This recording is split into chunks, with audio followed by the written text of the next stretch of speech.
New Horizons of Public Administration, written by Mohit Bhattacharya, Centenary Professor of Public Administration, published by Johar Publishers and Distributors. Reprint or latest, you can say, reprint was available 2020.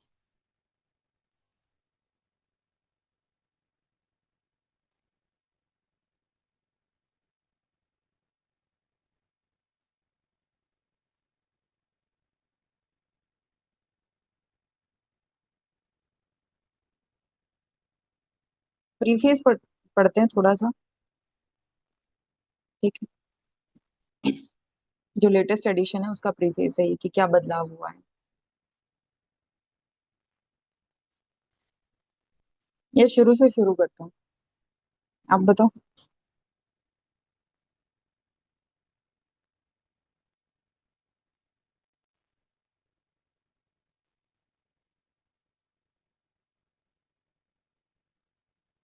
Preface से पहले क्या है ma'am, और उसके अलावा तो फिर cover ही आ जाए उससे पहले तो। Okay, so public administration has been suffering till now from the old and nagging identity crisis.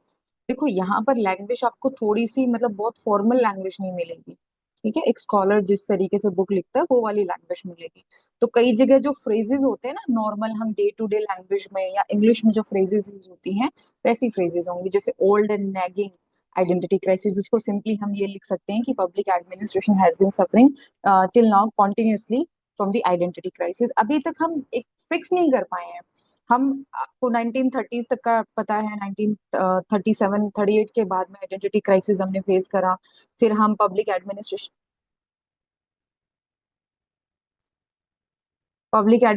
को एज पॉलिटिकल साइंस हम डेवलप करते हैं, एज मैनेजमेंट हम डेवलप करते हैं, उसके बाद में पब्लिक पॉलिसी की तरफ हम बढ़ते हैं, एंड फाइनली हमने गवर्नेंस पे सेटल करा कि चलो अभी फिलहाल जो है वो गवर्नेंस का टाइम चल रहा है। तो अभी भी जो है वो पुराना आइडेंटिटी क्राइसिस अभी भी कंटिन्यू है, but currently it is now a much more robust and diversified field. Starting में हम सिर्फ गवर्नमेंट के एग्जीक्यूटिव ऑर्गन पे फोकस कर रहे थे, अब हमारे पास क्या है, हम गवर्नमेंट के अलावा गवर्नमेंट के तीनों ऑर्गन्स आ जाते हैं, बट इसके अलावा हमारे पास जो प्राइवेट सेक्टर है, जो सिविल सोसाइटी है, वो भी इसके अंदर इंक्लूडेड है। तो बहुत ही डाइवर्सिफाइड फील्ड हो चुका है ये। And as we see, change is the law of life. बदलाव होता रहता है, so is the it is nothing unnatural for public administration to diversify and branch out in new directions. देखो हर एक फील्ड जो है ना वो डेवलप होता है, हर एक फील्ड। तो जैसे फिलोसफी से शुरुआत होती है सारी, जो कहते हैं ना मदर साइंस है, मदर ऑफ ऑल साइंसेस, चाहे वो आपकी सोशल साइंस हो चाहे आपकी फिजिकल साइंसेस हो, शुरुआत फिलोसफी से हो रही है। Because philosophy provide you reason to ask questions why why it is happening, और वहां से सारी चीजों की शुरुआत हुई है। होते होते ये पॉलिटिकल साइंस तक पहुंची, और पॉलिटिकल साइंस की एक ब्रांच थी पब्लिक एडमिनिस्ट्रेशन। पब्लिक एडमिनिस्ट्रेशन एक अलग फील्ड बनता है, उसका एक फील्ड है पब्लिक पॉलिसी, वो एक अलग फील्ड बनता है। तो इसमें क्या हो रहा है, पब्लिक एडमिनिस्ट्रेशन अब और भी आगे बढ़ रहा है, नई नई ब्रांचेस जो हैं वो इसकी इवॉल्व हो रही हैं। इसमें चार इंपॉर्टेंट मुद्दे हैं। Four particular aspects need special emphasis in today's circumstances. पहला, one, the role of public need no longer be looked as a passive recipient of public benediction। ठीक है, आपको क्या करना पड़ेगा, अभी सिर्फ पब्लिक जो है ना वो रेसिपिएंट नहीं है कि गवर्नमेंट जो कुछ कर रही है पब्लिक बैठ के बस उस चीज को एंजॉय कर रही है, नहीं। Currently, there is an urgent need today to integrate the public more firmly with the administrative process। आज के टाइम पे क्या है, सिटीजन्स बस पैसिवली नहीं देख रहे गवर्नमेंट क्या कर रही है, वो एक्टिवली पार्टिसिपेट कर रहे हैं।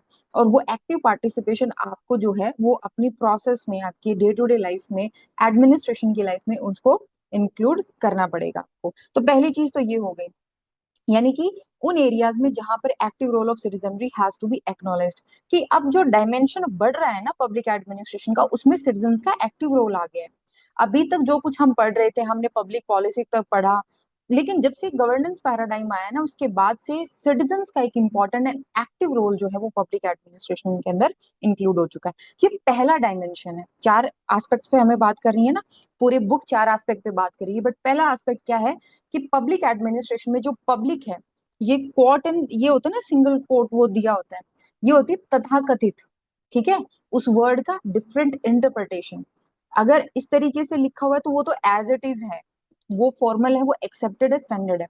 जब आपको ऐसे सिंगल अपोस्ट्रोफी और उसके अंदर मिलता है ना, दैट मीन्स उस चीज का एक डिफरेंट इंटरप्रिटेशन हमारे सामने आता है।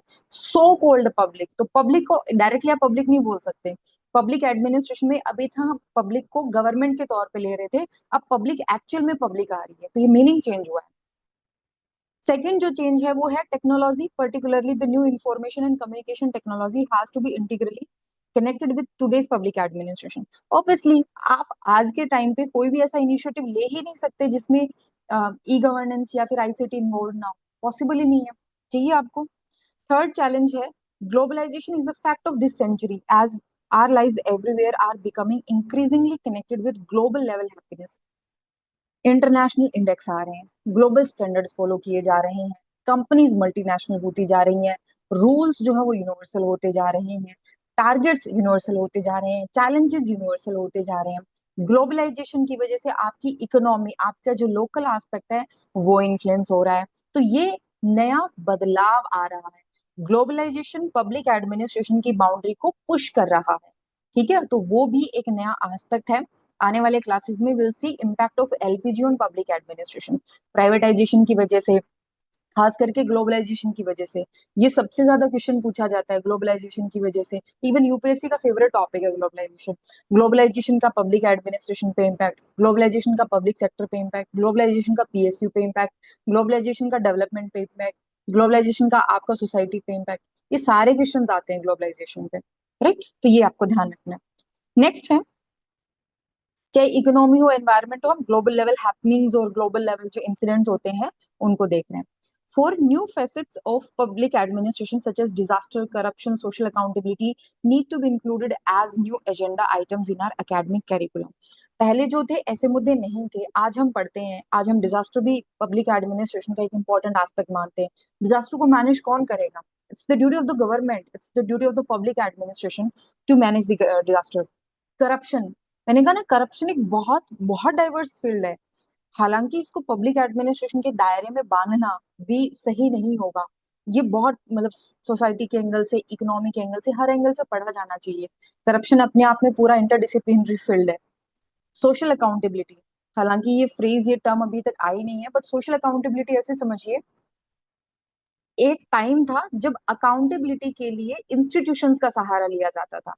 Accountability on public administration by legislature, by judiciary.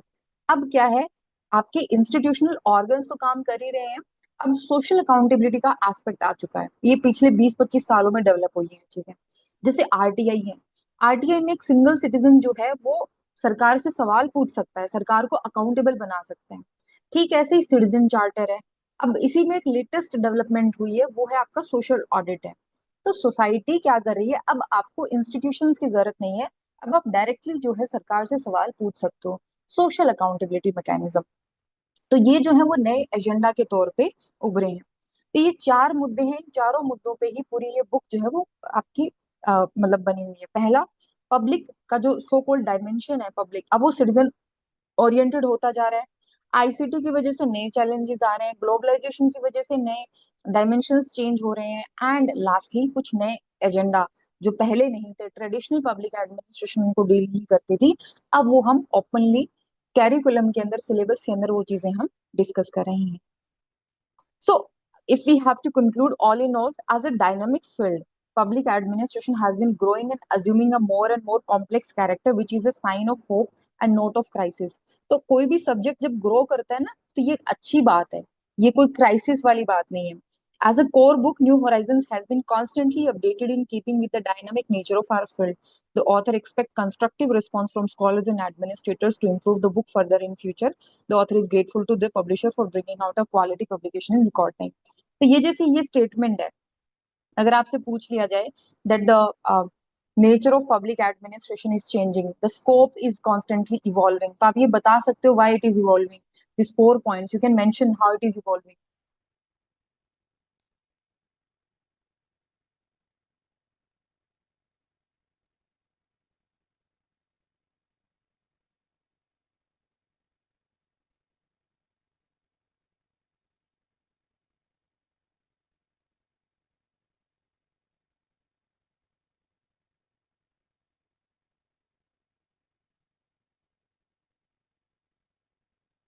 बता दो। ठीक है, ये फर्स्ट एडिशन का है। वैसे इंटरेस्टिंग है फर्स्ट एडिशन का भी पढ़ना, क्योंकि जब ऑथर ने पहली बार बुक लिखी थी तो वो क्या सोच के लिखी थी। जैसे public administration as a discipline used to be concerned earlier about its identity. Most textbooks have dealt with the subject from this traditional point of view. Under the impact of powerful domestic and international forces and new conceptualization of administrative reality, the discipline today is more concerned about explaining diversity, complexities, and interactivity. Globalization and opening up of the economy is a reality now. The earlier role of exclusivity is no longer being according to the state and government.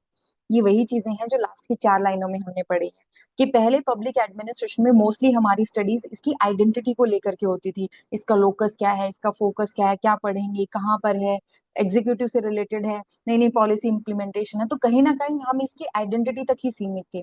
ज्यादातर text book में यही point of view cover करा गया है। लेकिन आज के time पे इंटरनेशनल फोर्सेस और डोमेस्टिक फोर्सेस पे कॉन्टिन्यूसली नए चैलेंजेस आपके सामने आ रहे हैं। नए मतलब एडमिनिस्ट्रेटिव रियलिटी में नए नए कॉन्सेप्ट उभर करके आ रहे हैं।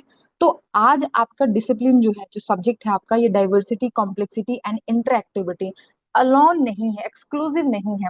It has to integrate with other discipline as well, it has to interact with other subjects as well. वहां से इसको सीखना पड़ेगा, उनके साथ डील करना पड़ेगा, तब ये अपना जो असली आइडेंटिटी है उसको रियलाइज कर पाएंगे। तो अब जैसे ग्लोबलाइजेशन और opening up of economy which is liberalisation is a reality now, LPG एक रियलिटी आज के टाइम पे। तो जो एक्सक्लूसिविटी है कि so called this is the function that is going to be you can say performed by government only, so called exclusive role of government, वो change हो रहा है, वो डायमेंशन चेंज हो रहा है। तो in a complex state society relational situation, the focus has been shifting more and more toward the society. State और सोसाइटी का इंटरेक्शन जो होता है, जिसमें अभी तक हमारा जो फोकस था ट्रेडिशनल पब्लिक एडमिनिस्ट्रेशन में, वो स्टेट की तरफ ज्यादा था। अब हम जो है वो सोसाइटी की तरफ बढ़ रहे हैं। मतलब सोसाइटी अब सेंटर स्टेज पे आ रही है, सोसाइटी के अराउंड चीजें हो रही है। पहले स्टेट जो चाहता था वो होती थी, अब सोसाइटी जो चाहती है ना वो होती है। सोसाइटी सेंटर स्टेज पे आ चुकी है। Networking with other organizations rather than exclusivity of government is what is happening in the practicing world of governance. Networking of what? Networking of civil society, which is NGOs, pressure group और ये सारी चीजें, interest group, and private sector and government. PPP model हो रहा है। तो ये जो नेटवर्क बिल्ड हो रहा है ना, इसके अराउंड सारी डिस्कशन आ रहा है अब आपका। There are new phrases being coined to the characterise going to characterize the new public administration। अब जैसे एनपीएम, री इन्वेंटिंग गवर्नमेंट, एंटरप्रेन्योरियल गवर्नमेंट, ये नए कॉन्सेप्ट है, बिकॉज बुक जो है फर्स्ट एडिशन बहुत पहले लिखा गया था। ठीक है, so this book covers all these themes and many other new themes of contemporary importance. ये फिर आगे पूरा ऑथर के बारे में। ठीक है, ये आपका पूरा डिसिप्लिन है, मतलब सॉरी कंटेंट है आपका। So will start with first chapter, public administration, nature, scope and evolution. And ये है हमारा अप्रोक्सीमेटली 20-21 पेजेस का है ये पूरा चैप्टर। ठीक है, ऐसी किताबों को पढ़ने में, एकेडमिक बुक्स को पढ़ने में ऑन एन एवरेज आप 10 पेजेस कवर करते हो 1 आवर में। तो इसको अकॉर्डिंगली प्लान करना है। ये बुक हो सकता है आपकी स्पीड को स्लो कर दे, हो सकता है आपकी स्पीड 6-7 पेजेस आ जाए 1 आवर के हिसाब से, but 10 our is a standard acceptance. You can से कि 10 पेजेस जो है वो पर आवर आप कवर कर सकते हो। रिवीजन के टाइम पे this will be easy for you. कितने चैप्टर्स हैं in total? 35 I think. Yes ma'am. 35 है ना, और 415 पेजेस हैं। अगर आप उसमें इंट्रोडक्शन और उसके बिब्लियोग्राफी और उनको रिमूव कर दो तो 400 पेजेस मान के चलो। 400 पेजेस में 10 पेजेस पर आवर के हिसाब से कितने घंटे लगने चाहिए आपको? बताओ, मैथमेटिकल कैलकुलेशन बताओ। 40 घंटे। 40 घंटे। 40 घंटे रेगुलरली करोगे तो 3-4 दिन में कंप्लीट हो जाएगा, but obviously going to be challenging. तो 40 घंटे आपकी इच्छा है, आप कैसे देते हो, बट इससे ज्यादा की ये बुक नहीं। अरे हम तो सोच रहे थे इसमें 40 दिन लगेंगे। 40 महीने भी लग सकते हैं, 40 हफ्ते तो मतलब कम से कम। चालीस दस हफ्ते तो पेज कम से कम मैम सेटल करो, ऐसे कैसे? 10 पेज इतनी डेली के सोच खतरनाक रहा बुक था। का क्या? 10 10 पेज डेली के सोच रहा था मैं, तो सोच रहा था 40 दिन में जाके आराम से खत्म हो जाएगी। वही तो। इतनी खतरनाक बुक जो पूरा ये कहता कि अरे ये क्या है, ये 40 घंटे नहीं में नहीं हो जाएगी। नहीं, 1 घंटे के हिसाब से क्या, 1 1.5 घंटा डेली का देखे तो इतनी इतनी पड़ी जाए, बट दिन लगता है कि दिन से लग रहा है कि 20 दिन बाद पता चलेगा पहले दिन क्या पढ़ा था वही याद नहीं आएगा क्या। नहीं आएगा। तो इसलिए मुझे फिर याद नहीं रहता। जल्दी करना पड़ेगा फिर। 5 दिन में करते हैं इसको। 5 दिन में तो पॉसिबल है, 5 दिन में तो अंडरस्टैंडिंग शायद। And memorisation, this two are totally different things. मैं आपको समझा सकती हूँ, याद आपको खुद को रखना पड़ेगा। इट्स अप टू यू कैसे याद रखते हो। चलिए जी, श्री गणेशाय करते हैं पहले चैप्टर से। किसकी लिखी है इतनी अच्छी राइटिंग में? ये मेरे ख्याल से जो प्रिंट हुआ है ना, ये कोई घटिया उसका है। ये जवाहर पब्लिकेशन की नहीं लग रही मुझे ये बुक। इतनी मिस्टेक नहीं आते रामायण को रणियाणा लिखा हो। मैम जो हमारे पास है ना उसमें तो एग्जैक्ट मैंने आपने जो पीडीएफ भेजा था वो एक बार देखा भी था मैं, क्या इसमें तो रामायण की स्पेलिंग ही गलत कर रखी है। आप वाली में नहीं मिलेगी टेक्स्ट में। नहीं है मैम। हाँ, वो ओरिजिनल है। ये हाँ दिल्ली मैम। में मिलती है। दिल्ली में एग्जैक्टली कॉपी पेस्ट होता है। बट मेरे पास मैम पुरानी वाली है, ये वाली है, पर्पल वाली है, बट जो आपने अभी वो बोला था ना वो डिट्टो सेम है, बिल्कुल सेम है एग्जैक्ट। तो भाई जिसमें पहले में गलती नहीं है उसके दूसरे में अपडेट के बाद गलती कैसे हो सकती है? गलती में तो सुधारना चाहिए। जैसे ये रामायणा है, ऐसे रामायणा होता है ये। ठीक है, ये सिंपल सा था। तो ये जिसने उठाया होगा ना, वो टेक्स्ट उठाया होगा एग्जैक्टली। बॉयकॉट फिर यूपीएससी का भी कर ही दो, कोई खास जरूरत है नहीं।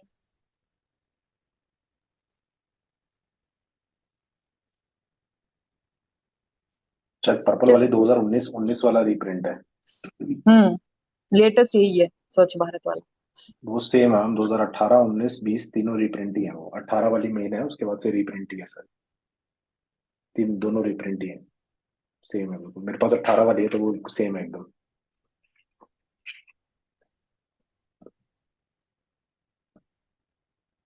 बट उसमें रामायण ही है। चलो, हम देखते हैं 1 घंटे में हम कितना कवर कर पाते हैं। Okay.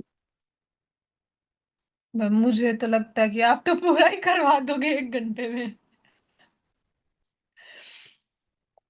Okay.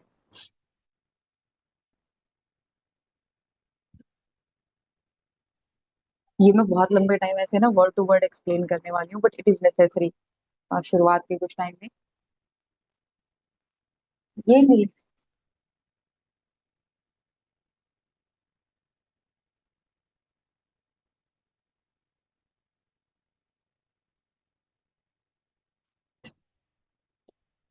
It's necessary in the first few days. Okay. Concrete understanding of public administration is easy. If you really want to understand what is public administration concretely, बहुत broadly, तो it's very easy. कैसे? हम बहुत सारी government services use करते हैं। जैसे कि we board a train or a bus run by government agency. Definitely. Patients are admitted to government run hospitals. बिल्कुल सही बात है, ये गवर्नमेंट की सर्विसेज हैं जो हम डे टू डे लाइफ में यूज करते हैं। The police constables maintain law and order. तो बहुत सारी ऐसी एक्टिविटीज है, there are innumerable activities that the government undertake. Welfare state means more government functions. Welfare state जो है वो अपने आप में गवर्नमेंट को पॉजिटिव रोल प्रोवाइड कराता है। अगर आप देखोगे वेलफेयर स्टेट और नियो लिबरल स्टेट, या जो आपका कैपिटलिस्ट स्टेट है, उसमें क्या होता है, एक तो बहुत कम गवर्नमेंट काम करती है। वेलफेयर स्टेट में गवर्नमेंट पॉजिटिव रोल ज्यादा परफॉर्म करती है, तो जब ज्यादा काम करेगी तो ज्यादा गवर्नमेंट फंक्शंस आपको नजर आएंगे। थर्ड वर्ल्ड का मतलब डेवलपिंग कंट्रीज में government is involve in many sectors of social life, economic, cultural, social, regulatory, productive and many other. कैसे? हमारी इकोनॉमी, जो ब्रॉड पॉलिसीज हैं जो हमारी इकोनॉमी को ड्राइव करती हैं, whether it is monetary policy, fiscal policy, आपकी एक्सपोर्ट इंपोर्ट की पॉलिसी, कस्टम ड्यूटी, टैक्सेस, ये सारे गवर्नमेंट डिसाइड करती है।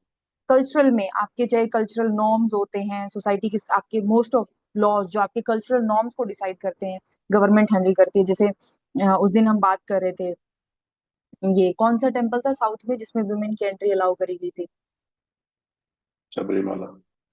सबरीमाला टेम्पल इशू, और भी बहुत सारे हैं। आज के टाइम पे जैसे कास्ट का इशू है, रिलीजन का इशू है, तो वहां पर गवर्नमेंट प्रेजेंट रहती है उनको हैंडल करने के लिए।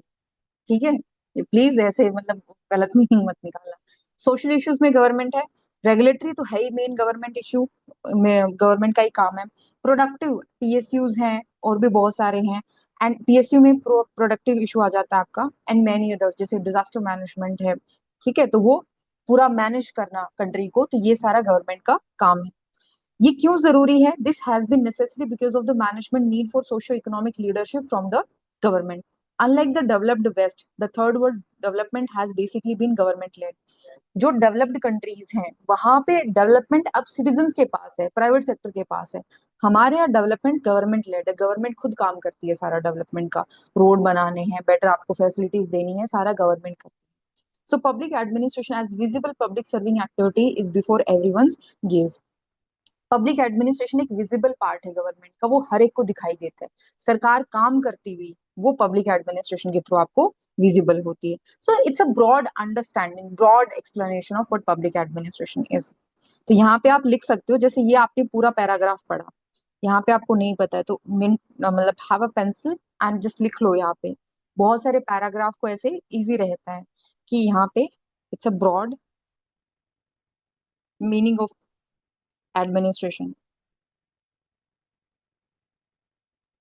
तो वो पूरे पैराग्राफ की समरी आपके उसमें होती है, किस पूरे पैराग्राफ में किस बारे में बात करी गई है।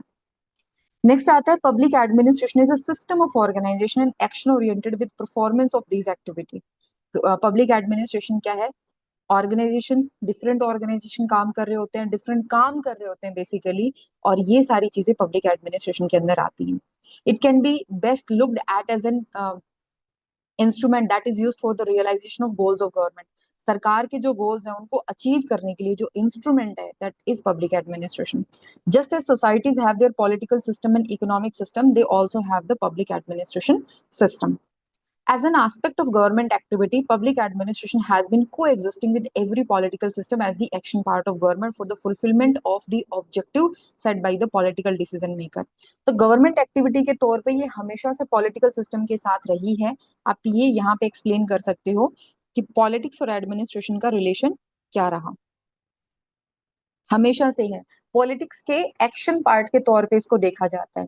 आज भी अगर आप पॉलिटिकल साइंस पढ़ते हो ना, तो उसमें एक सब उसके तौर पे एग्जाम पेपर के तौर पे, सब्जेक्ट के तौर पे पब्लिक एडमिनिस्ट्रेशन आपको पढ़ाया जाता है। क्योंकि पॉलिटिकल साइंस तो एक काइंड ऑफ कॉन्सेप्ट्स और आइडियाज पर बेस्ड है, उसको एक्चुअल में इम्प्लीमेंट करने का काम पब्लिक एडमिनिस्ट्रेशन करता है। Functioning of machineries of government has attracted the attention of scholars and observers since the time of recorded history. हमेशा से ही इस पे डिस्कशन हुआ है, ऐसा नहीं है पब्लिक एडमिनिस्ट्रेशन पे पहले किसी ने बात नहीं करी। तो आप ये यहाँ पे लिख सकते हो हिस्टोरिकल डेवलपमेंट, आप अपने हिसाब से लिखते चलो, और ये मैं शुरू शुरू में गाइड कर रही हूँ, बाद में आपको खुद का वो बनाना पड़ेगा। हिस्टोरिकल डेवलपमेंट तो उसमें आप मेंशन कर सकते हो, जैसे कौटिल्य का अर्थशास्त्र है, अर्थशास्त्र बुक के अंदर, महाभारत के अंदर, रामायण के अंदर बहुत सारे ऐसे ऑर्गेनाइजेशन और गवर्नमेंट के काम करने के तरीके को लेकर के चीजें मेंशन। ठीक है, वहां की इंडिया में क्या है ना, देखो इंडिया में एक पर्टिकुलर पॉलिटिकल थ्योरी नहीं है। हमारे यहाँ स्पेसिफिकली किसी एक सब्जेक्ट को लेकर के बुक्स नहीं लिखी गई। हमारे यहाँ बुक्स जो हैं वो इंटीग्रेटेड फॉर्म में है। जैसे एक बुक आपको बहुत सारे इश्यूज पे मिलेगी, सोसाइटी पर भी, कल्चर पर भी, रिलीजन पर भी, फिलोसफी पर भी, पॉलिटिक्स पर भी, एडमिनिस्ट्रेशन पर भी, इकोनॉमिक्स पर भी। अर्थशास्त्र सुनने में लग रहा है इकोनॉमिक्स की बुक है, बट नहीं, ये मेनली स्टेट क्राफ्ट की बुक है। तो उसमें एडमिनिस्ट्रेशन आ जाता है, इकोनॉमिक्स आ जाती है, टैक्सेस के बारे में जिक्र है, डिफेंस के बारे में जिक्र है, इंटरनेशनल रिलेशन के बारे में जिक्र है, स्पाई सिस्टम के बारे में जिक्र है। मतलब हमारे यहाँ ना इंडिया के अंदर एक बुक को एक ही थीम के अराउंड आप नहीं कह सकते कि ये बुक एक ही थीम को डिस्कस करती है। Where as in the West जो बुक है वो एक थीम के अराउंड लिखी गई है।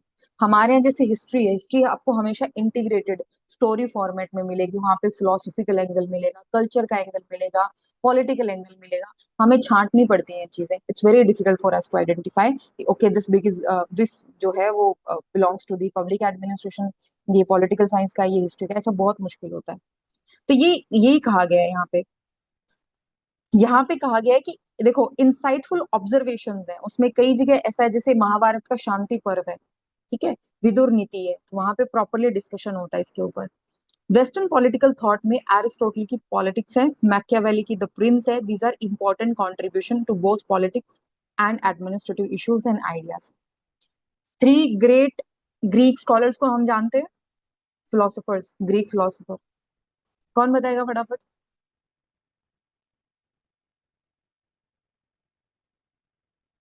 एथिक्स में पढ़ते हो? पढ़ा नहीं रहा।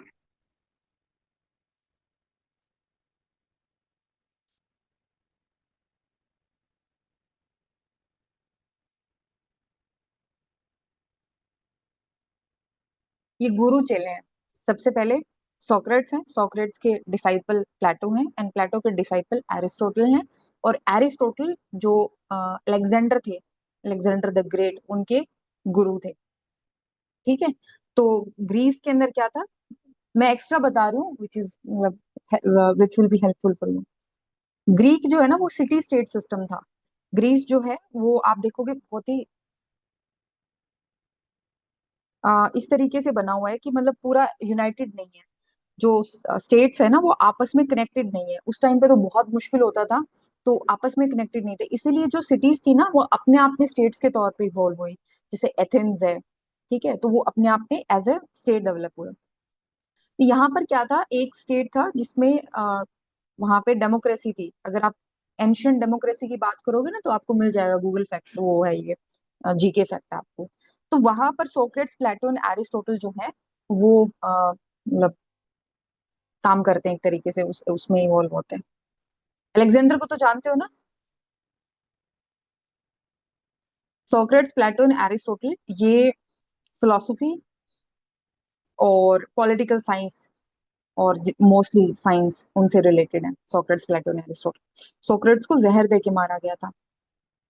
उनकी जो सफरिंग्स थी उसके ऊपर प्लेटो ने बुक लिखी थी, और प्लेटो से फिर एरिस्टोटल ने सीखा था। वैसे बहुत इंटरेस्टिंग स्टोरी है सोक्रेट्स की, पढ़नी चाहिए, एथिक्स में बहुत काम आएगी, आप बहुत जगह कोट करोगे। हाँ हाँ। In what sense? हाँ हाँ।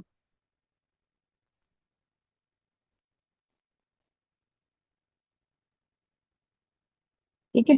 तो इनकी जो बुक्स है ना, पॉलिटिक्स और द प्रिंस, ये कई जगह इन चीजों पे बात करती हैं। मैकियावेली अपने आप में बहुत रेडिकल थिंकर माने जाते हैं। ये मेडिवल टाइम से जुड़े हुए, मेडिवल एंड मॉडर्न टाइम से जुड़े हुए हैं। मैकियावेली इटली से हैं, बहुत रेडिकल थिंकर माने जाते हैं, बट कौटिल्य से इनका काफी कंपैरिजन होता है। ओके।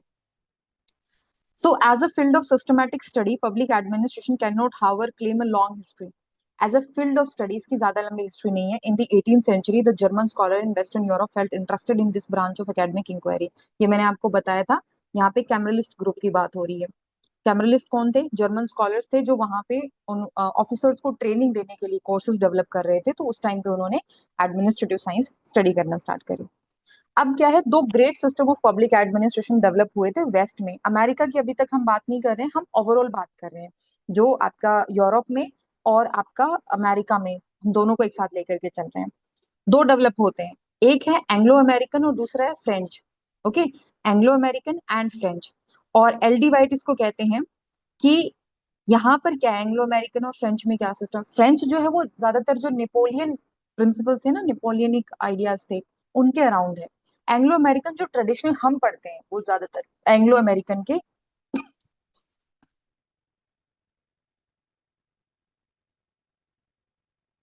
एंग्लो अमेरिकन के फीचर्स हैं, ठीक है। तड़का लग तो रहा यहाँ है। पर, हाँ, तड़का लग रहा है। किचन में तड़का लग रहा है। अच्छा, हाँ, क्या कर सकते हैं। ओके। सो एलडी वाइट जो है मतलब डिपेंड्स ऑन किसमें है, मतलब जो एंग्लो अमेरिकन है, एंग्लो अमेरिकन कहते हैं कि इनकी प्रेफरेंस है डीप सीटेड, मतलब इनके हिस्टोरिकल प्रेफरेंस है सेल्फ गवर्नमेंट के लिए in local communities, wide citizen participation, dispersion of authority, concentration of authority नहीं है, अथॉरिटी को डिस्पर्स करा गया है। Well established responsibility of administrative system to the legislative body and responsibility of officials to the ordinary civil courts at the instance of private citizens। यहाँ पर क्या करा गया है कि एडमिनिस्ट्रेटिव की जिम्मेदारी लेजिस्लेटिव बॉडी को दी गई है। इसलिए आप देखोगे यहाँ पर अगर आप अमेरिका की छोड़ दो तो जो आपका ब्रिटिश सिस्टम है वहां पे administration is mainly responsible to the legislature. Okay, parliamentary democracy जहां पर है। दूसरा, ऑफिशियल्स जो हैं वो ऑर्डिनरी सिविल कोर्ट्स के लिए रिस्पॉन्सिबल है। फ्रांस में उल्टा है, फ्रांस में ये जो चीज है ना ये कंप्लीटली डिफरेंट है। ये है आपका पूरा rule of law and administrative law पे ये डिफरेंस आता है। ओके, तो इसके अपोजिट में फ्रेंच जो सिस्टम है it was formulated bye Napoleon. Napoleonic code कब आया था फटाफट बताओ, हिस्ट्री का क्वेश्चन है। फ्रेंच रेवोल्यूशन, उसके बाद में नेपोलियन आते हैं, नेपोलियन बोनापार्ट, कोड आता है उनका एडमिनिस्ट्रेशन को 1804 में रेगुलेट करने के लिए। कब आता है? अभी बताया मैंने 1804। इतना ध्यान से सुन रहे हो? ओके, तो यहाँ पर क्या है, नेपोलियन की जो फिलोसफी थी वो क्या थी, उसी के हिसाब से फ्रेंच सिस्टम बना हुआ है। Concentration of executive power on the dominance of national over local authority. Local authorities को ज्यादा पावर नहीं दी जाती, उनको ज्यादा प्रेफरेंस नहीं दी जाती, नेशनल गवर्नमेंट का ज्यादा डोमिनेंस रहता है। Professionalization of public services and its psychological separation from the body of citizens and on the responsibility of officials to a separate set of administrative code। France के अंदर सरकारी अफसरों के लिए अलग कोर्ट है और आम आदमी के लिए अलग कोर्ट है। ठीक है, ये सिंपल सिस्टम है, इसको एडमिनिस्ट्रेटिव लॉ बोलते हैं। अगर फ्रेंच लैंग्वेज में बोला जाए तो इसको वो बोलते हैं ड्रॉइट एडमिनिस्ट्रेटिव। ये आपकी यूनिट है प्रॉपर, 6 यूनिट जो है वो इसी के अराउंड है।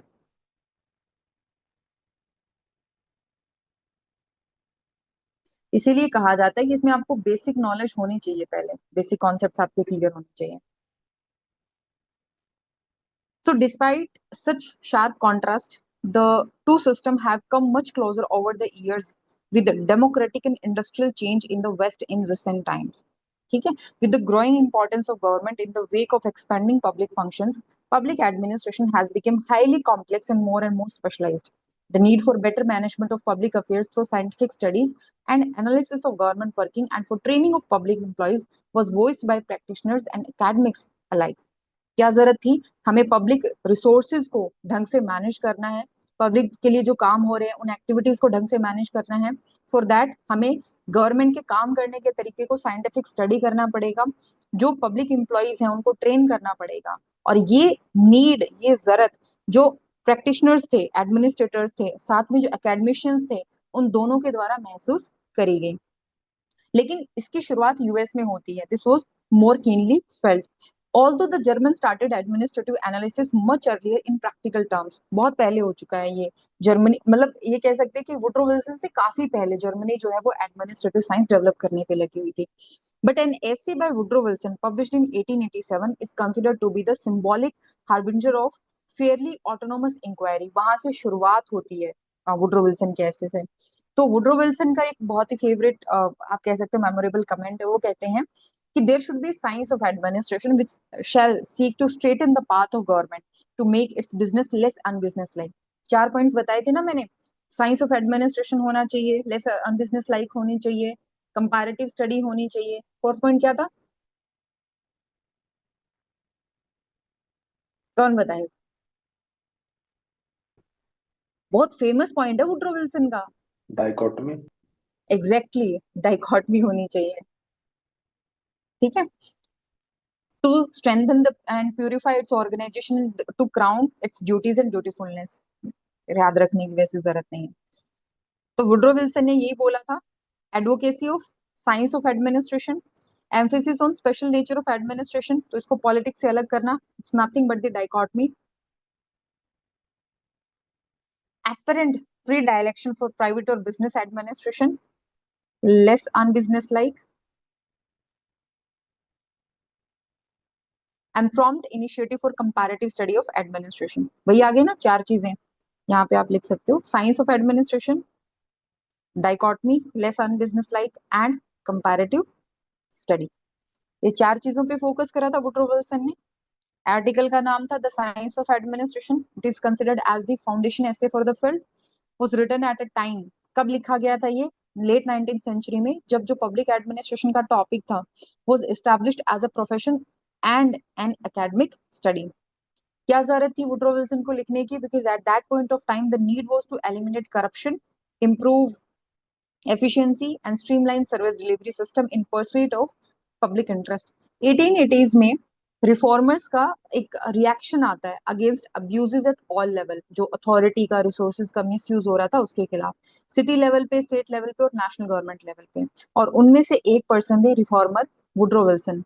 A lawyer trained at the University of Virginia, he went on to study political economy at Johns Hopkins University.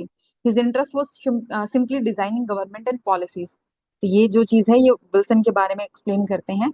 Wilson accordingly shifted his focus from Great Britain to Germany, particularly Prussia, to learn from the German ethos, one of the leading center of public administrative development।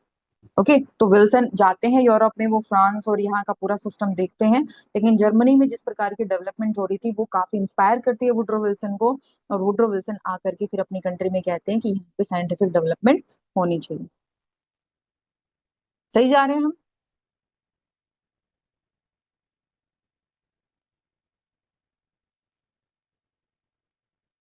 सही जा रहे हैं हम?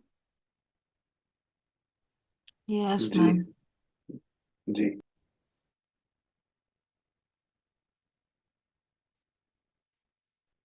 Okay so Wilson की advocacy, अब जो topics आएंगे ना वो ऑलमोस्ट जो ये चार पॉइंट्स हैं उन चार पॉइंट के अराउंड है कि वुड्रो विल्सन का आर्ग्यूमेंट क्या था। देखो ये स्ट्रक्चर होती है, कोई भी ऑथर इन्होंने कैसे इंट्रोड्यूस करा, इंट्रोडक्शन के टाइम पे जिस तरीके से बुक को हाइप किया जाता, मतलब बुक की रिव्यूज हैं कि काफी टफ लैंग्वेज है इस बुक के, इंट्रोडक्शन जो था आपको किसी और बुक में इतना इजी इंट्रोडक्शन नहीं मिलेगा। ये बिल्कुल आपको जो आप गवर्नमेंट के फंक्शंस को देखते हो यहाँ से इन्होंने इंट्रोड्यूस करा, और इंट्रोड्यूस करते करते इन्होंने पूरे वर्ल्ड में क्या हो रहा था, इन्होंने एक से दो लाइन के अंदर हिस्टोरिकल एंगल इंट्रोड्यूस करा, उसके बाद में इन्होंने वुड्रो विल्सन तक ये लेकर के आए, मॉडर्न डे क्या जरूरत थी वुड्रो विल्सन को ये लिखने की, और वुड्रो विल्सन के ये ऐसे के पीछे के पूरे बैकग्राउंड को उन्होंने दो लाइन के अंदर कंप्लीट कर दिया कि वहां पे efficiency, corruption, public service delivery को स्ट्रीमलाइन करने के लिए इनको ऐसे लिखने की जरूरत पड़ी। कौन थे वुड्रो विल्सन? तीन चार चार लाइन के अंदर ये एक्सप्लेन कर दिया गया, और अब ये बताएंगे कि वुड्रो विल्सन ने जो लिखा वो आगे कैसे पब्लिक एडमिनिस्ट्रेशन को एज ए डिसिप्लिन बनाता है। उन चारों पॉइंट्स पे जो डिस्कशन होता है, ओके जो मैं बता रही थी ना बुक, एक तो बुक में क्या लिखा है, क्यों लिखा है, और कैसे लिखा है, ये तीन स्ट्रक्चर होती हैं उसकी समझने के लिए। Science of administration, so Wilson कहते हैं कि there should be a science of administration, it has to be seen in the historical context, इस बात को हिस्टोरिकल कॉन्टेक्स्ट में देखा जाना चाहिए। ये जिस टाइम पे लिखी गई, writing against the background of wide spread corruption, science meant to Wilson a systematic and disciplined body of knowledge which he thought would be the latest fruit of science of politics। ठीक है, तो वो क्या कहते हैं, science जो है उनके लिए क्या है, एक सिस्टमेटिक और डिसिप्लिन बॉडी ऑफ नॉलेज है, जो उनको लगता था कि साइंस ऑफ पॉलिटिक्स में जो लेटेस्ट फ्रूट है। मतलब क्या हुआ कि पॉलिटिक्स जो है, पॉलिटिकल स्टडीज ब्रांच आउट कर रही थी, जैसे मैंने आपको स्टार्टिंग में बताया, एक डिसिप्लिन जो इवॉल्व होता है उसके एक पर्टिकुलर एस्पेक्ट पे बहुत डेप्थ में स्टडी होती है, फिर अपने आप में वो एक इंडिविजुअल डिसिप्लिन बनता है। ठीक है, तो यहाँ पर क्या हुआ, पॉलिटिक्स, पॉलिटिक्स का पूरा एक पेड़ मान के चलो, उसकी एक ब्रांच है स्पेसिफिकली पब्लिक एडमिनिस्ट्रेशन, और उसके ऊपर स्टडी की जानी चाहिए, सिस्टमैटिक एंड डिसिप्लिन स्टडीज की जरूरत है।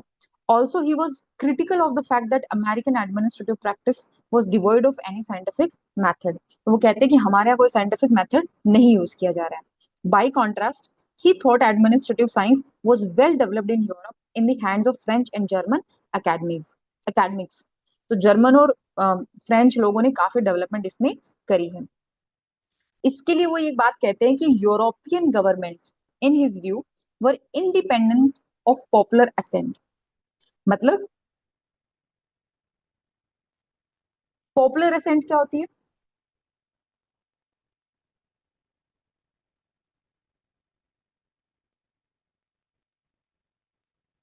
किसको बोलते हैं popular assent? Popular view, popular opinion.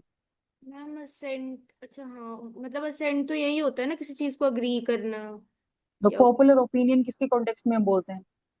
many majority of people want that. Exactly, public opinion. याद करो, वुड्रो विल्सन एक स्पेसिफिकली पब्लिक ओपिनियन को एक स्पेस देते हैं। वो कहते हैं पब्लिक ओपिनियन वहीं तक ठीक है जहां तक इसका काम एडमिनिस्ट्रेशन को इम्प्रूव करना है। जैसे ये बहुत ज्यादा क्रिटिकल होने लगे, प्रॉब्लम क्रिएट करने लगे, तो फिर एडमिनिस्ट्रेशन को पब्लिक ओपिनियन को इतना स्पेस नहीं देना चाहिए। डेमोक्रेसी को भी मैनेज करने का एक तरीका है। अमेरिका डे वन से डेमोक्रेसी थी जब से ये इंडिपेंडेंट हुई है, बट फ्रांस के अंदर और जर्मनी के अंदर हम 1887 से पहले की बात कर रहे हैं। जर्मनी का यूनिफिकेशन, फ्रांस काफी रेवोल्यूशन फेस कर चुका था, तो उन्होंने कहा कि वहां पर जो वो पॉपुलर ओपिनियन का इतना ज्यादा इन्फ्लुएंस नहीं है ना, independent of popular assent. There were more governments, इसको समझना, वहां पे सरकारी ओपिनियन जो है वो ज्यादा है, गवर्नमेंट ओपिनियन जो है वो ज्यादा है in those countries, and a natural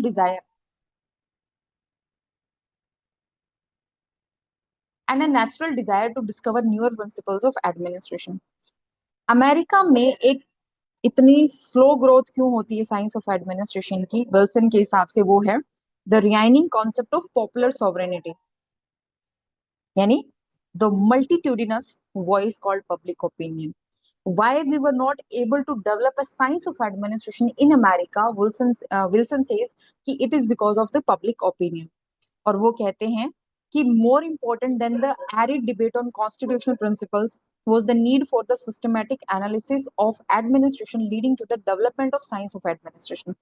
तुम ये जो खाली बैठ करके एरिड डिबेट होता है जिसका कोई फ्रूट, मतलब कोई बेनिफिट नहीं होने वाला, ये जो सूखी डिबेट होती है ना, खाली डिबेट होती है कॉन्स्टिट्यूशनल प्रिंसिपल्स पे, इसकी बजाय हमें जो साइंस ऑफ एडमिनिस्ट्रेशन के लिए हमें एडमिनिस्ट्रेशन को सिस्टमेटिकली एनालाइज करना पड़ेगा। इसलिए विल्सन कहते हैं कि it is setting harder, setting नहीं getting, it is getting harder to run a constitution than to write one. एक संविधान को लिखना आसान है और उसको मतलब रन करना ये मुश्किल है। क्यों? क्योंकि उनके हिसाब से जो रियल चैलेंज है ना, वो सिर्फ इस बात में नहीं है how authority would be defined, but how it was to be actually used on regular basis by those administrators who must operate the ongoing functions of government and implement new policy। आपके हिसाब से authority क्या है एक बात, और authority real में बिल्कुल ग्राउंड पे जाकर के अथॉरिटी कैसे काम कर रही है वो दूसरी बात है, टोटली डिफरेंट चीज है। ओके, जब सामने भीड़ खड़ी हो ना और आपको मैनेज करना हो उसको, तो वहां पे प्रिंसिपल्स बाद में आते हैं। कहते हैं ना, लॉ एंड ऑर्डर में पहले ऑर्डर आता है, ठीक है, फिर लॉ आता है। क्यों? क्योंकि ऑर्डर मीन्स एडमिनिस्ट्रेशन, मैनेज करना।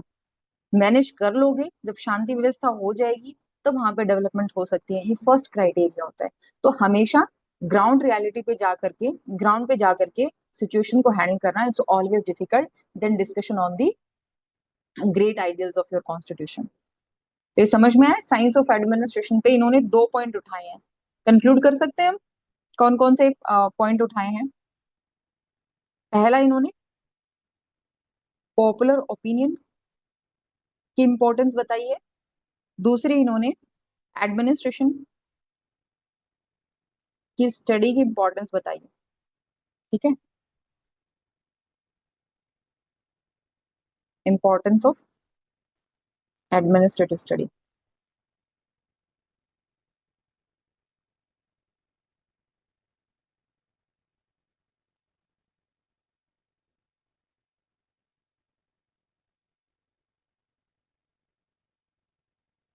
मैम पॉपुलर ओपिनियन किसका, लाइक जनरल पब्लिक का या जो कॉन्स्टिट्यूशन बना रहे थे उनका? पॉपुलर सॉवरेनिटी किसको बोलते हैं? कोई सोवेरियन एक्चुअली, पढ़ी है ना आपने तो लक्ष्मीकांत। चलो ये कौन बताएगा? सॉवरेनिटी किसको, किसके पास है आपके इंडिया के अंदर? सॉवरेन कौन है? पार्लियामेंट सोवेरियन है हमारे यहाँ। क्वेश्चन मार्क है पीछे। क्या हमारे यहाँ पार्लियामेंट सॉवरेन बॉडी है? नो, हम सॉवरेनिटी का मतलब तो समझते हैं ना, द अल्टीमेट अथॉरिटी। हमारे में तो कोई नहीं है, तीनों एक दूसरे का कोई नहीं है। पूरे सुप्रीम प्रियम्बल अथॉरिटी। को स्टार्ट करने वाला कौन है? We we people of we India. People of India, hmm. Real sovereign people of India, we the people of हाँ, इंडिया।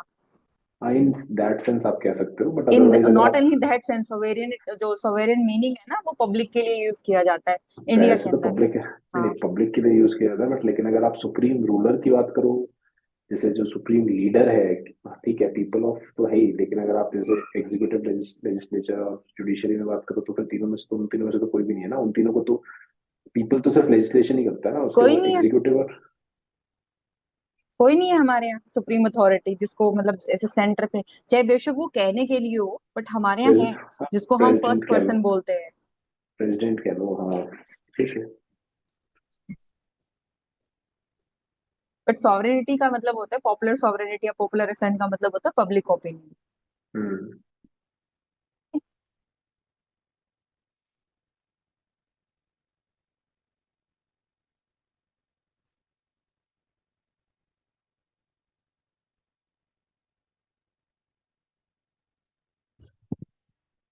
ओके, नेक्स्ट आता है डाइकोटमी के ऊपर।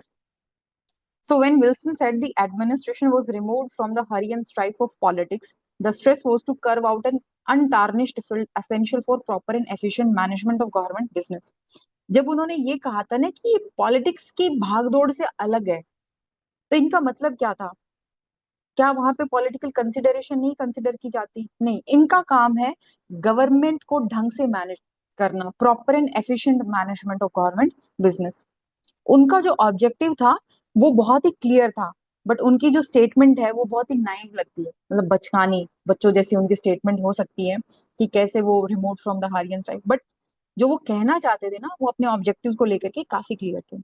उनका जो बेसिक आर्गुमेंट था वो था administrators could concentrate on operating the government rather than on substituting their judgment for the elected representative। अब देखो ये जो चीज है ना ये आप अपने आंसर में नहीं लिख सकते, यहाँ पर आपको थोड़ा सा ऑथर से और अपने आप को अलग बनाना पड़ता है। You can't say that the statement of Woodrow Wilson was possibly naive as per Mohit Bhattacharya. ऐसे नहीं say naive will be very demeaning word to say, है ना। हम बोलेंगे कि may be his intention was clear but the structure of argument थोड़ी सी different हो सकती थी। एनीवे उतना जाना ही नहीं अपने को इतना नेगेटिव, इसीलिए कहा जाता है ना इसका जो टोन है मोहित भट्टाचार्य का वो क्रिटिकल टोन है। ओके, तो उनका जो बेसिक आर्गुमेंट था वो ये था कि एडमिनिस्ट्रेटर जो है वो अपना पूरा फोकस जो है वो शिफ्ट करें towards the operation of government, government के काम धाम पे फोकस करो। तुम इलेक्टेड रिप्रेजेंटेटिव के बिहाफ पे अपने फैसले लेना बंद कर दो, ठीक है, rather than on substituting their judgement for that of elected representative. और यहां से डाइकॉटमी आती है। आप बैठे हैं, मिनिस्टर ने आपको कॉल करा, बुलाया, मिनिस्टर ने आपसे पूछा कि हमारी पॉलिटिकल पार्टी में ये चीजें हो रही हैं, तो सर आप बताइए आप क्या सोचते हैं। और वहां पर आप लगे आपकी अंडरस्टैंडिंग के हिसाब से वहां पे एक्सप्लेनेशन देने। तो आप यहाँ पे क्या कर रहे हो? यहाँ पर आप इलेक्टेड रिप्रेजेंटेटिव की जगह पे आप अपने जजमेंट को सब्सटीट्यूट कर रहे हो, है ना। यहाँ पे आप पॉलिटिकल अलाइनमेंट दिखा रहे हो। तो पॉलिटिकल जो अलाइनमेंट है, जो कमिटमेंट है, उसको खत्म करने के लिए कह रहे हैं। ये जो पूरी लाइन है ना इसका मतलब यही होता है कि पॉलिटिकल अलाइनमेंट या कमिटमेंट को खत्म करके वो पॉलिटिकल न्यूट्रलिटी की तरफ बढ़ने के लिए कह रहे हैं। आपका काम गवर्नमेंट बिजनेस को मेंटेन करना है। इसीलिए कहा जाता है कि don't even try to advise the ministers, don't even try to give advice to the political authority, है ना। पॉलिटिकल कमिटमेंट्स और पॉलिटिकल न्यूट्रलिटी में यही डिफरेंस आता है। इसीलिए इस पूरे कॉन्सेप्ट को पॉलिटिक्स एडमिनिस्ट्रेशन डाइकॉटमी कहते हैं। वो कहते हैं कि पॉलिटिकल एक्टिविटी और एडमिनिस्ट्रेटिव एक्टिविटीज जो है वो अलग अलग होती हैं। एडमिनिस्ट्रेशन पॉलिटिक्स के दायरे के बाहर की चीजें हैं, and administrative issues are not political questions, administrative questions are not political questions, ये हम डिस्कस कर चुके हैं। देखो, विल्सन को हम डाइकोटमी के कॉन्सेप्ट का ओरिजिनेटर मानते हैं, बट ऑथर कहते हैं कि it will be unfair to present only one sided view. Okay, एक तरफा एक तरफी बात बतानी गलत होगी। As other scholars have pointed out, Wilson was well aware of the fact that public administration was essentially political in nature. क्या वो actual में डाइकोटमी को प्रमोट कर रहे थे? डाइकोटमी की बजाय उन्होंने सेपरेशन वर्ड क्यों नहीं चूज किया?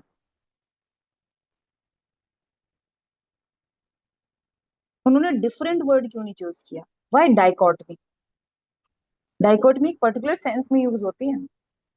कंफ्यूजन थी ना कि साथ में भी है या नहीं है। अगर डिफरेंट क्या तो इसका मतलब टोटली सेपरेट है। कई जगह बोलते हैं कि साथ में काम किए बिना काम बात बनेगी नहीं, और अलग भी रखना है। तो वो दिमाग में कहीं उनके भी डाउट था कि क्लैरिटी नहीं है कि बिल्कुल सेपरेटेड है कुछ, तो उन्होंने कहा डाइकोटमी रख देते हैं, जिससे कि यू हैव अ, आपको पता चल जाएगा कि हाँ, कि थोड़ी दिक्कत है बीच में। जिसको लेना है वो साथ में ले ले, जिसको अलग लेना है वो अलग ले ले। इसीलिए वो अपने ऐसे के 3-4 साल बाद 1891 में लिखते हुए कहते हैं कि administration can not be divorced from its connections with the other branches of public law without being distorted and robbed of its true significance. Its foundations are those deep and permanent principles of politics. है ना? इसका कुछ ऐसे मुझे वो बताओ बिल्कुल ऐसा जो सिचुएशन को एग्जैक्टली एक्सप्लेन करता हो, ऐसा एग्जाम्पल के थ्रू समझाओ इस सिचुएशन को, डाइकोटमी और सेपरेशन वाली चीज को कैसे कनेक्टेड है। लगाओ दिमाग।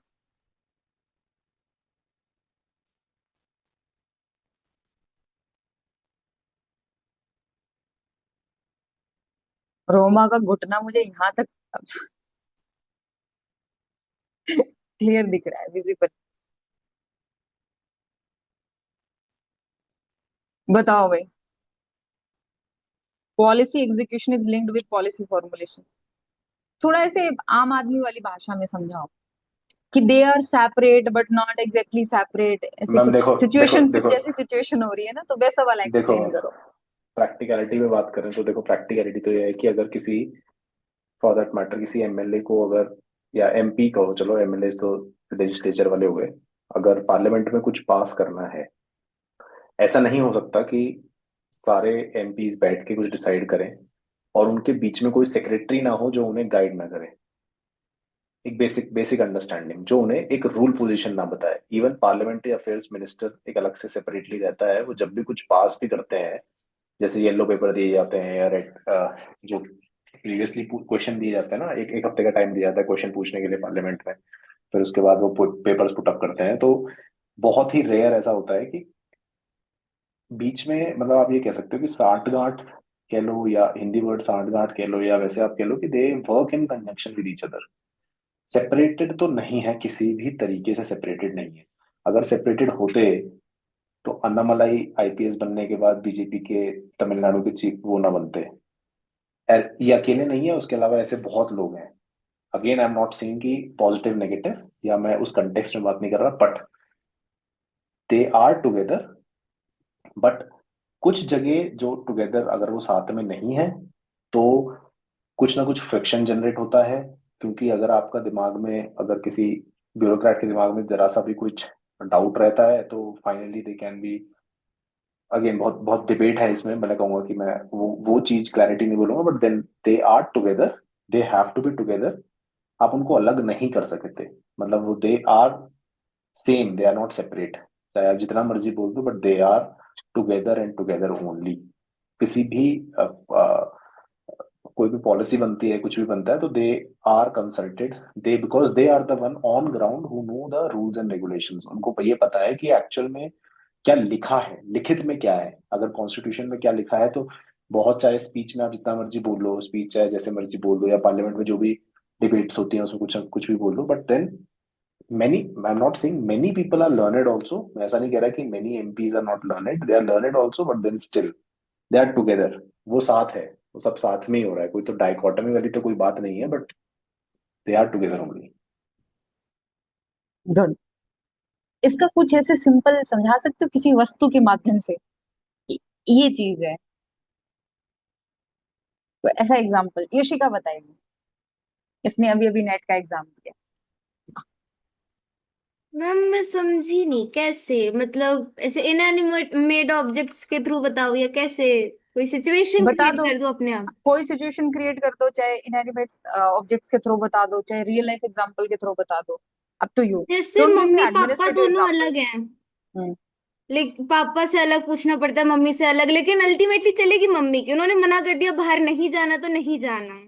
तो वैसे कोई भी रूल कुछ भी पास हो, लेकिन अल्टीमेटली जाता वो हाथ में तो लेजिस्लेशन के ही होता है ना, हम तो बस काम करने वाले एग्जीक्यूटिव है। ओके। नहीं नहीं, वो अलग ही बात हो रही है, उसको छोड़ो तुम, यशिका ध्यान मत दो। ओके। हाँ ऐसे बोल रहे हैं। हाँ जी रोमा, आप बताओ ऐसी कोई सिचुएशन एग्जांपल के साथ। मुझे तो अभी ध्यान नहीं आ रहा सीरियसली।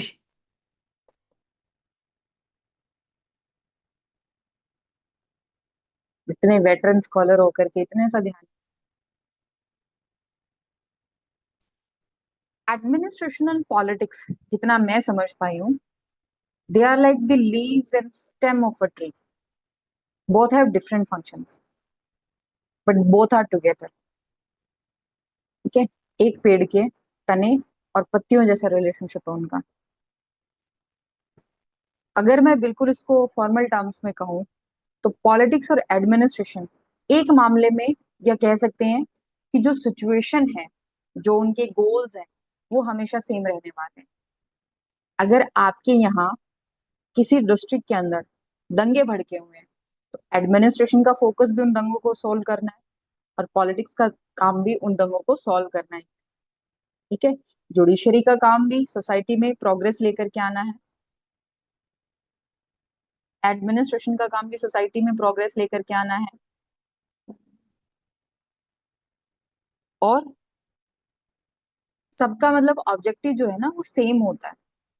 ओके, सबके चैलेंजेस ऑलमोस्ट सेम होते हैं, लेकिन जैसे काम का बंटवारा होता है, डिविजन ऑफ वर्क होता है, ठीक वैसे ही पॉलिटिक्स और एडमिनिस्ट्रेशन में काम का बंटवारा है। आप ये नहीं कह सकते कि इनमें से एक चीज जो है वो ज्यादा इंपॉर्टेंट है। डाइकॉटमी डिफरेंस नहीं है, डाइकॉटमी सुपीरियोरिटी नहीं है। आप ये नहीं कह सकते डाइकॉटमी बोल करके that we as administrator are more superior than the politicians और द पॉलिटिकल अथॉरिटीज। उनका अपना काम है, आपका अपना काम है, बट ये मान के चलो कि आप एक ही नाव में सवार हो, एक डूबेगा तो दूसरा भी डूबेगा, बंटवारा अलग अलग है। आपको नाव में चप्पू चलाना है, वो नाव को डायरेक्शन दे रहे हैं, वो कंपास के तरफ बता रहे हैं किस साइड जाना है। आपका काम क्या है, उसको लेके जाना है। यही तो काम होता है ना, कि पॉलिटिशियंस वो आपके goals, policy goals, policy agenda ये तय करते हैं। पॉलिसी मेकिंग में एडवाइस वगैरह ये काम जो है वो किसका होता है, पब्लिक एडमिनिस्ट्रेटर का होता है, but they always go together.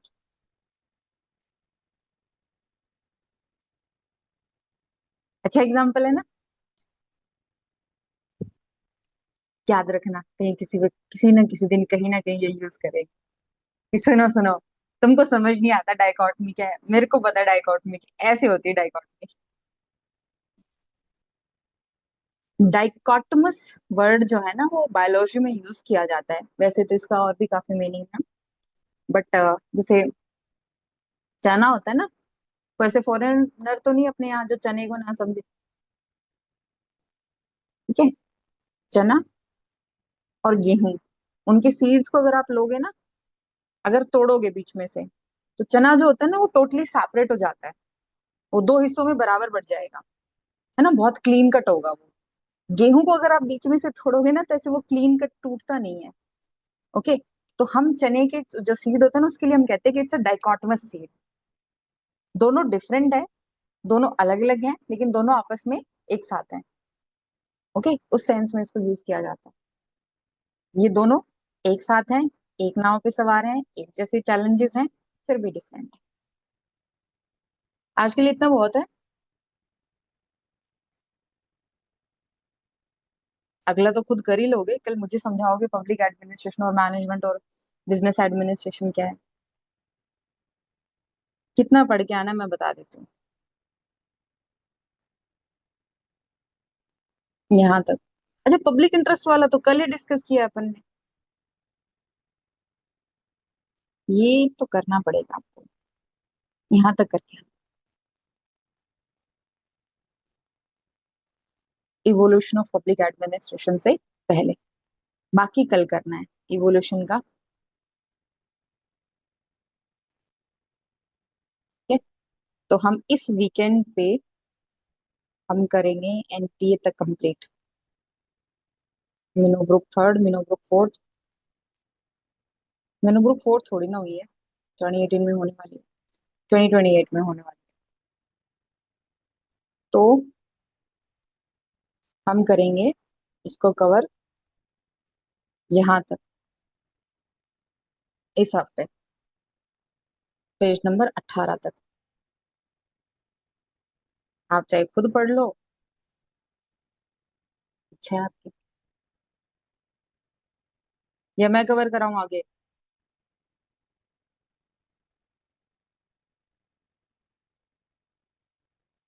Audio करा अनम्यूट। दो, करा दोगे तो भगवान भला कर दे, और क्या है।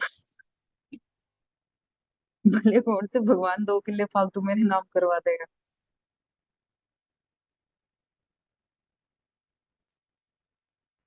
करवा देंगे जी, आपने कहा और हमने करवा दिया। अपने यहाँ पॉपुलर असेंट चलता है ना, पब्लिक ओपिनियन। मैं अभी तो मैंने ही बोला है, बाकी तो कुछ बोल नहीं रहे हैं, बाकी ने मुझे लग रहा है पढ़ ऑब्वियस लिया है ये शायद। ये एस सिंह जिस दिन तुम्हारी जुबान खुली ना, ये ये बड़े मजे लेता है बिना वो करे, ऑब्वियसली आप। अच्छा। बिना वो करके, वो करके अपना माइक म्यूट करके और फिर अपना आराम से, अरे रे, ये बढ़िया था कि मैं तो समझी नहीं,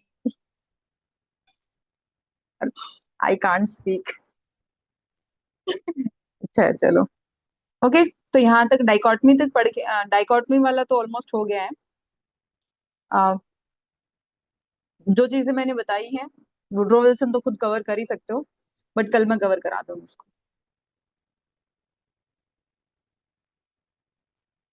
एक बार इसलिए दे रही हूँ, पढ़ाने के लिए अभी हमारे पास टाइम है, I can take 15-20 minutes extra also.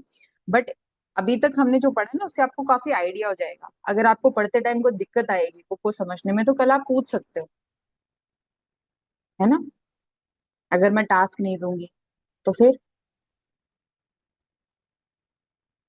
आप खुद से तो पढ़ोगे नहीं।